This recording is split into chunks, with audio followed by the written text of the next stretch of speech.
Hola, bienvenidos a Esquina Literaria. Les estoy compartiendo la lectura de este libro 1984 de George Orwell. Hoy vamos a leer la primera parte. Espero que les guste. Era un día luminoso y frío de abril y los relojes daban las 13. Winston Smith, con la barbilla clavada en el pecho, en su esfuerzo por burlar el molestísimo viento, se deslizó rápidamente por entre las puertas de cristal de las casas de la Victoria, aunque no con la suficiente rapidez para evitar que una ráfaga polvorienta se colara con él. El vestíbulo olía a legumbres cocidas y a esteras viejas. Al fondo, un cartel de colores, demasiado grande para hallarse en un interior, estaba pegado a la pared. Representaba solo un enorme rostro de más de 1 metro de anchura, la cara de un hombre de unos 45 años, con un gran bigote negro y facciones hermosas y endurecidas. Winston se dirigió hacia las escaleras. Era inútil intentar subir en el ascensor. No funcionaba con frecuencia y en esta época la corriente se cortaba durante las horas del día. Esto era parte de las restricciones con que se preparaba la Semana del Odio.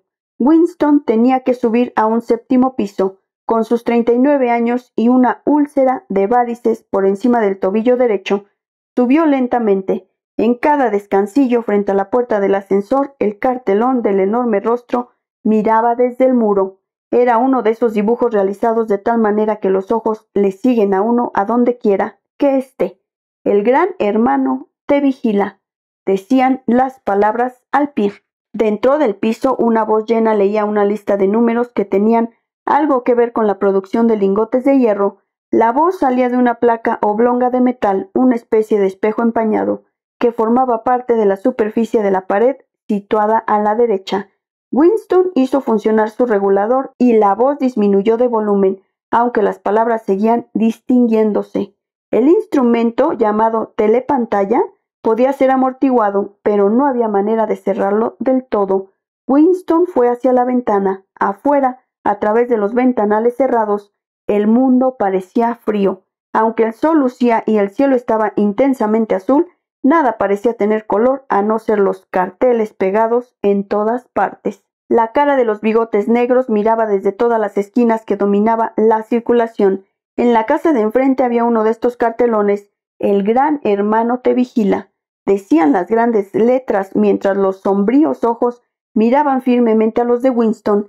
En la calle, en la línea vertical con aquel, había otro cartel roto por un pico que flameaba espasmódicamente azotado por el viento, descubriendo y cubriendo alternativamente una sola palabra: Ingsoc. A lo lejos, un helicóptero pasaba entre los tejados. Se quedaba un instante colgado en el aire y luego se lanzaba otra vez en un vuelo curvo. Era de la patrulla de policía encargada de vigilar a la gente a través de los balcones y ventanas. Sin embargo, las patrullas eran lo de menos. Lo que importaba verdaderamente era la policía del pensamiento. A la espalda de Winston, la voz de la telepantalla seguía murmurando datos sobre el hierro y el cumplimiento del 9º plan trienal. La telepantalla recibía y transmitía simultáneamente. Cualquier sonido que hiciera Winston, superior a un susurro, era captado por el aparato. Además, mientras permaneciera dentro del radio de visión de la placa de metal, podía ser visto a la vez que oído. Por supuesto, no había manera de saber si le contemplaban a uno en un momento dado. Lo único posible era figurarse la frecuencia y el plan que empleaba la policía del pensamiento para controlar un hilo privado. Incluso se concebía que los vigilaran a todos a la vez, pero desde luego podían intervenir su línea de usted cada vez que se les antojara. Tenía usted que vivir, y en esto el hábito se convertía en un instinto, con la seguridad de que cualquier sonido emitido por usted sería registrado y escuchado por alguien, y que, excepto en la oscuridad, todos sus movimientos serían observados. Winston se mantuvo de espaldas a la telepantalla. Así era más seguro, aunque como él sabía muy bien, incluso una espalda podía ser reveladora. A 1 kilómetro de distancia, el Ministerio de la Verdad, donde trabajaba Winston, se elevaba inmenso y blanco sobre el sombrío paisaje. Esto es Londres, pensó con una sensación vaga de disgusto. Londres, principal ciudad de la Franja Aérea 1, que era a su vez la tercera de las provincias más pobladas de Oceanía. Trató de exprimirse de la memoria algún recuerdo infantil que le dijera si Londres había sido siempre así. Hubo siempre estas vistas de decrépitas casas decimonónicas, con los costados revestidos de madera, las ventanas tapadas con cartón, los techos remendados con planchas de zinc acanalado y trozos sueltos de tapias de antiguos jardines, y los lugares bombardeados cuyos restos de yeso y cemento revoloteaban pulverizados en el aire, y el césped amontonado, y los lugares donde las bombas habían abierto claros de mayor extensión y habían surgido en ellos sórdidas colonias de chozas de madera que parecían gallineros. Pero era inútil, no podía recordar, nada le quedaba de su infancia, excepto una serie de cuadros brillantemente iluminados y sin fondo. El Ministerio de la Verdad, Miniver, en el idioma oficial de Oceanía, la neolengua, era diferente hasta un extremo asombroso de cualquier otro objeto que se presentara a la vista. Era una enorme estructura piramidal de cemento armado blanco y reluciente que se elevaba terraza tras terraza a unos 300 metros de altura. Desde donde Winston se hallaba, podían leerse adheridas sobre su blanca fachada en letras de elegante forma las 3 consignas del partido: la guerra es la paz, la libertad es la esclavitud, la ignorancia es la fuerza. Se decía que el Ministerio de la Verdad tenía 3.000 habitaciones sobre el nivel del suelo y las correspondientes ramificaciones en el subsuelo. En Londres solo habían otros 3 edificios del mismo aspecto y tamaño. Estos aplastaban de tal manera la arquitectura de los alrededores que desde el techo de las casas de la Victoria se podían distinguir a la vez los 4 edificios.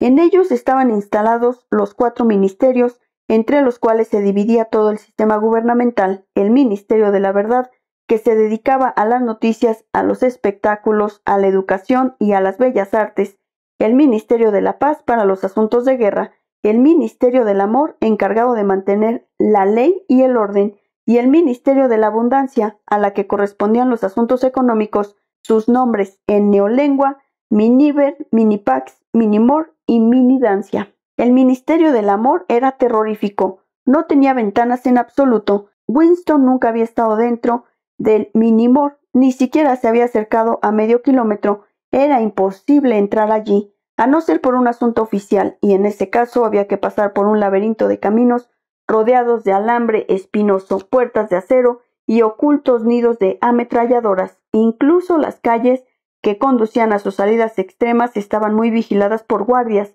con caras de gorila y uniformes negros armados con porras. Winston se volvió de pronto. Había adquirido su rostro instantáneamente la expresión de tranquilo optimismo que era prudente llevar al enfrentarse con la telepantalla. Cruzó la habitación hacia la diminuta cocina, tomó de un estante una botella de un líquido incoloro con una sencilla etiqueta que decía Ginebra de la Victoria. Winston se sirvió una tacita y se lo tragó de un golpe. Al momento se le volvió roja la cara y los ojos empezaron a llorarle. Este líquido era como ácido nítrico. Además, al tragarlos, se tenía la misma sensación que si le dieran a uno un golpe en la nuca con una porra de goma. Sin embargo, unos segundos después, desaparecería la incandescencia del vientre y el mundo empezaba a resultar más alegre. Winston sacó un cigarrillo de una cajetilla sobre la cual se leía Cigarrillos de la Victoria, y como lo tenía todo cogido verticalmente por distracción, se le vació en el suelo. Volvió al cuarto de estar y se sentó ante una mesita situada a la izquierda de la telepantalla. Del cajón sacó un portaplumas, un tintero y un grueso libro en blanco de tamaño incierto, con el lomo rojo y cuyas tapas de cartón imitaban el mármol. Por alguna razón, la telepantalla del cuarto de estar se encontraba en una posición insólita. En vez de hallarse colocada como era normal, en la pared del fondo, desde donde podría dominar toda la habitación, estaba en la pared más larga, frente a la ventana. A un lado de ella había una alcoba que apenas tenía fondo, en la que se había instalado ahora Winston. Era un hueco que, al ser construido el edificio, habría sido calculado seguramente para alacena o biblioteca.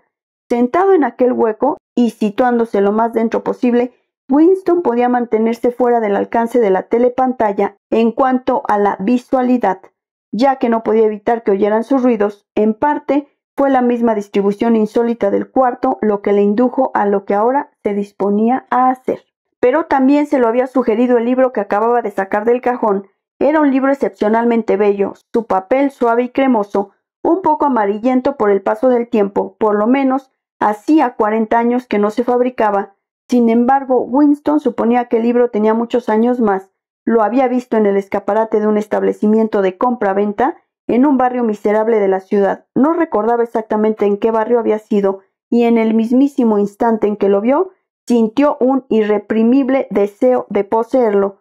Los miembros del partido no deben entrar en las tiendas corrientes. A esto se le llamaba, en torno de severa censura, traficar en el mercado libre, pero no se acataba rigurosamente esta prohibición, porque había varios objetos como cordones para los zapatos y hojas de afeitar que era imposible adquirir de otra manera. En aquel momento no sabía exactamente para qué deseaba el libro. Sintiéndose culpable, se lo había llevado a su casa, guardado en su cartera de mano. Aunque estuviera en blanco, era comprometido guardar aquel libro. Lo que ahora se disponía Winston a hacer era abrir su diario. Esto no se consideraba ilegal. En realidad, nada era ilegal, ya que no existían leyes, pero si lo detenían podía estar seguro de que lo condenarían a muerte, o por lo menos a 25 años de trabajos forzados. En una letra pequeña escribió: 4 de abril de 1984. Anoche estuve en los Flicks. Todas las películas eran de guerra. Había una muy buena de un barco lleno de refugiados que lo bombardeaban en no sé dónde del Mediterráneo. Al público le advirtieron mucho los planos de un hombre muy grande y muy gordo, que intentaba escaparse nadando de un helicóptero que lo perseguía. Se veía cómo lo iban agujereando a tiros y el agua a su alrededor que se ponía toda roja y el gordo se hundía como si el agua le entrase por los agujeros que le habían hecho las balas.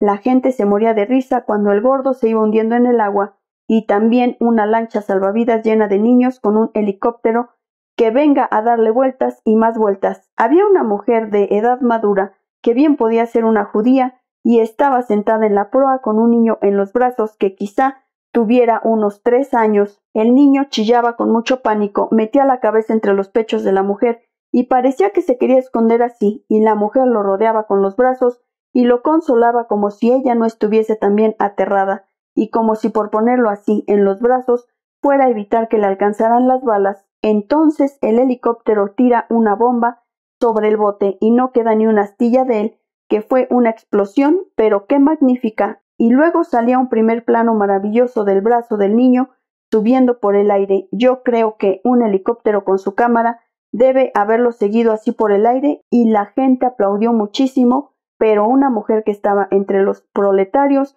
empezó a armar un escándalo terrible, chillando que no debían echar eso, no debían echarlo delante de los críos, que no debían, hasta que la policía la sacó de allí a rastras. No creo que le pasara nada a nadie, le importa lo que dicen los proletarios, porque dice es la reacción típica de los proletarios, y nadie hace caso y nunca.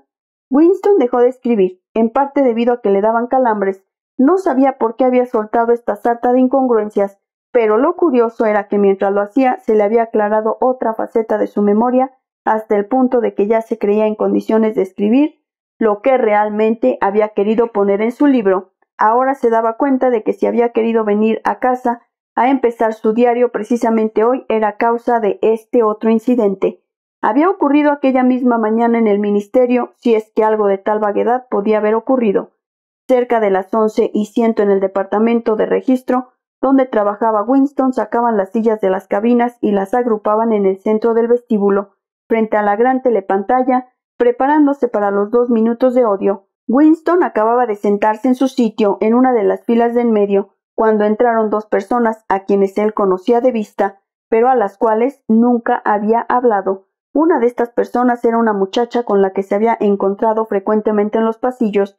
No sabía su nombre, pero sí que trabajaba en el departamento de novela. Era una joven de aspecto audaz, de unos 27 años, con espeso cabello negro, cara pecosa y movimientos rápidos y atléticos.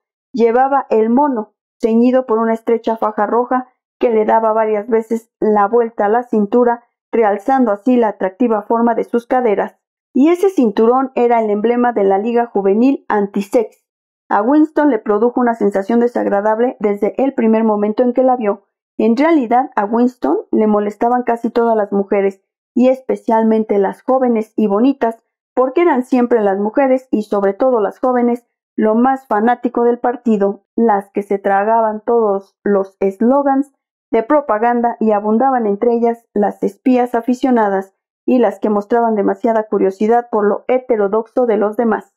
Pero esta muchacha determinada le había dado la impresión de ser más peligrosa que la mayoría.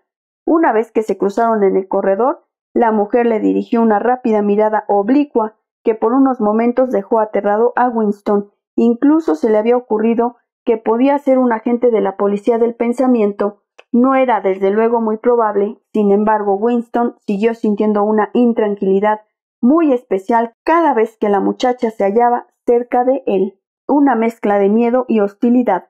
La otra persona era un hombre llamado O'Brien, miembro del Partido Interior y titular de un cargo tan remoto e importante que Winston tenía una idea muy confusa de qué se trataba.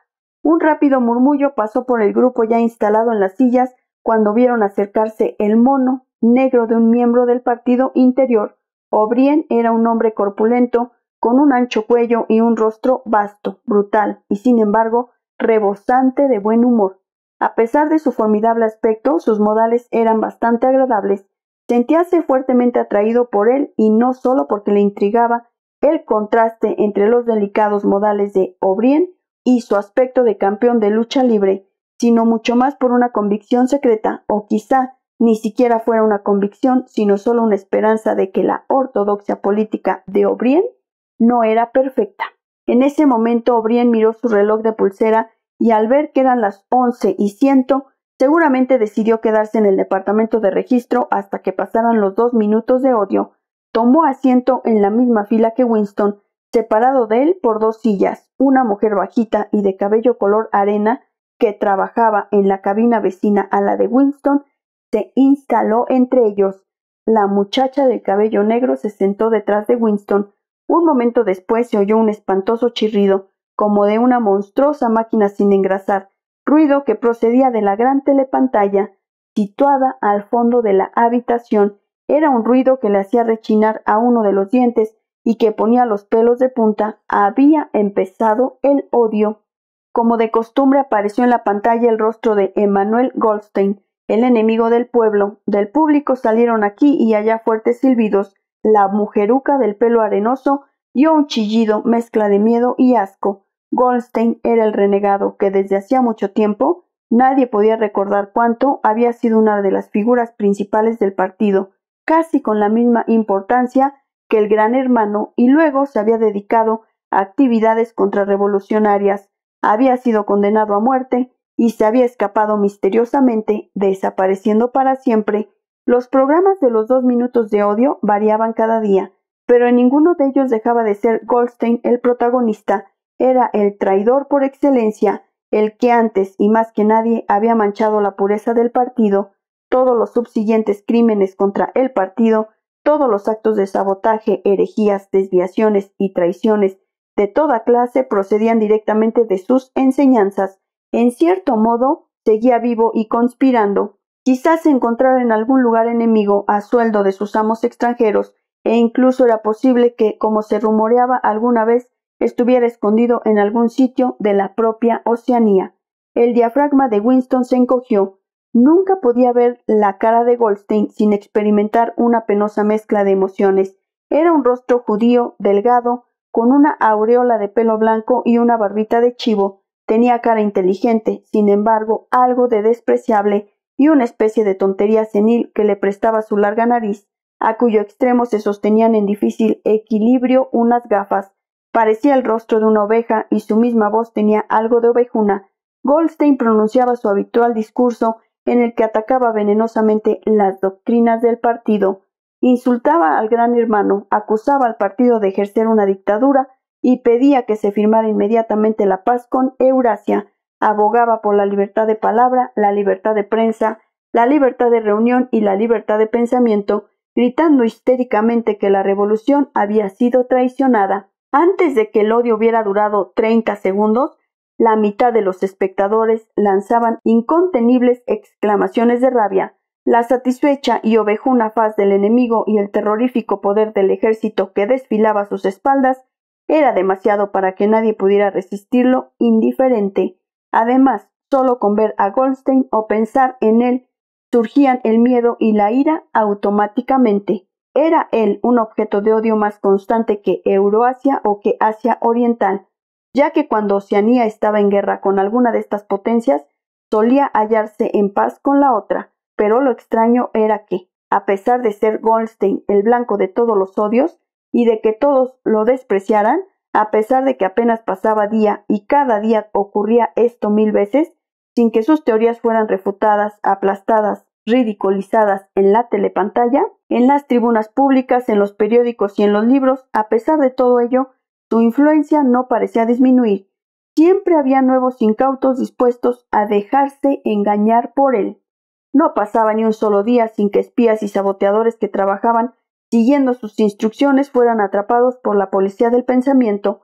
Era el jefe supremo de un inmenso ejército que actuaba en la sombra, una subterránea red de conspiradores que se proponían derribar al Estado. Se suponía que esa organización se llamaba la Hermandad, y también se rumoreaba que existía un libro terrible, compendio de todas las herejías, del cual era autor Goldstein, y que circulaba clandestinamente. Era un libro sin título. La gente se refería a él llamándole sencillamente el libro, pero de estas cosas solo era posible enterarse por vagos rumores.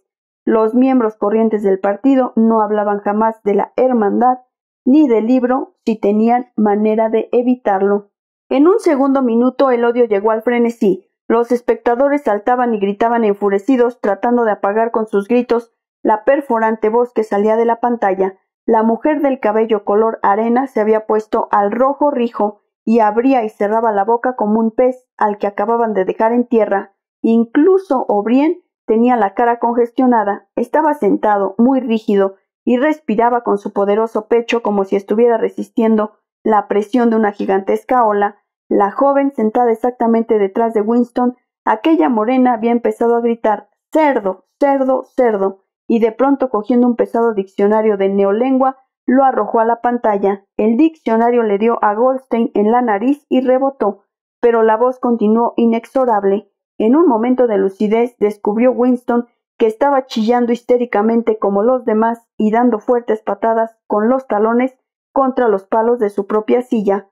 Lo horrible de los 2 minutos de odio no era el que cada uno tuviera que desempeñar ahí un papel, sino al contrario, que era absolutamente imposible evitar la participación porque era uno arrastrado irremisiblemente. A los 30 segundos no hacía falta fingir un éxtasis de miedo y venganza, un deseo de matar, de torturar, de aplastar rostros.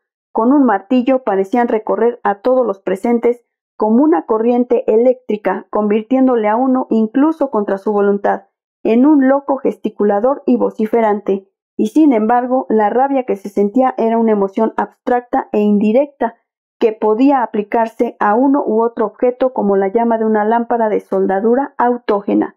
Así, en un momento determinado, el odio de Winston no se dirigía contra Goldstein, sino contra el propio Gran Hermano, contra el partido y contra la policía del pensamiento, y entonces su corazón estaba de parte del solitario e insultado hereje de la pantalla, único guardián de la verdad y la cordura en un mundo de mentiras, pero al instante siguiente se hallaba identificado por completo con la gente que le rodeaba, y le parecía verdad todo lo que decían de Goldstein. De pronto, Winston conseguía trasladar su odio a la muchacha que se encontraba detrás de él. La odiaba porque era joven y bonita y asexuada, porque quería irse a la cama con ella y no lo haría nunca, porque alrededor de su dulce y cimbreante cintura, que parecía pedir que la rodearan con el brazo, no había más que la odiosa banda roja, agresivo símbolo de castidad. El odio alcanzó su punto de máxima exaltación, pero en el mismo instante, produciendo con ello un hondo suspiro de alivio, en todos la amenazadora figura se fundía para que surgiera en su lugar el rostro del Gran Hermano, con su negra cabellera y sus grandes bigotes negros, un rostro rebosante de poder y de misteriosa calma, y tan grande que llenaba casi la pantalla. Entonces desapareció a su vez la monumental cara del Gran Hermano y en su lugar aparecieron los 3 lemas del partido en grandes letras. La guerra es la paz, la libertad es la esclavitud, la ignorancia es la fuerza. Espero que les esté gustando la lectura de este libro, 1984, de George Orwell. Los espero en el siguiente video para continuar esta lectura.